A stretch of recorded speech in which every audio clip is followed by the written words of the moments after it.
Kalau kalian berpikir mobil listrik itu ada di zaman sekarang, kalian salah besar. Karena aslinya mobil listrik itu udah ada dari zaman dulu, bahkan jauh sebelum kalian lahir. Lu nggak salah denger bro, mobil listrik itu udah eksis sejak tahun 1880-an.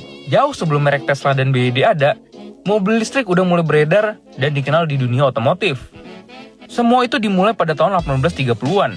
Waktu itu ilmuwan Agnes Jedlik dan Thomas Davenport nemuin motor listrik pertama. Dari situ mulai banyak eksperimen kendaraan listrik.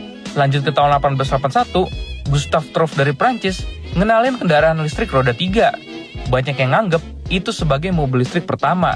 Tapi versi yang 4 roda datang dari Jerman. Tahun 1888, lahirlah Volkswagen Elektrowagen. Ini mobil listrik roda 4 yang beneran mirip sama mobil modern dan dirancang sama Andreas Volkswagen. Banyak sejarawan yang bilang ini mobil listrik produksi pertama di dunia. Mobil ini pakai motor listrik bertenaga 0,9 kW atau setara 1 daya kuda. Kecepatannya mentok di 15 km per jam dan beratnya 400 kg. Masuk ke tahun 1900, mobil listrik justru sangat berjaya. Di Amerika Serikat, mereka nguasain sepertiga pasar otomotif. Brand kayak Baker Electric, Columbia Electric, sampai Detroit Electric jadi primadona. Yang pakai juga bukan sembarang orang. Thomas Edison punya mobil listrik, bahkan Clara Ford, istrinya Henry Ford, juga lebih memilih mobil listrik daripada mobil bensin. Tapi kejayaan itu nggak bertahan lama. Mulai tahun 1910-an, mobil listrik udah mulai nggak diminati.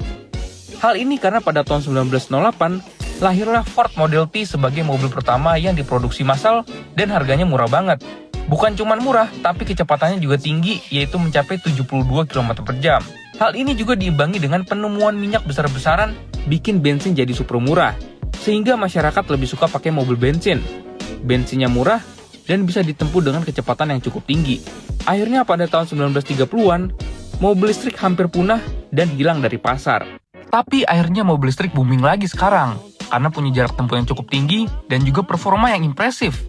Menurut lu gimana bro?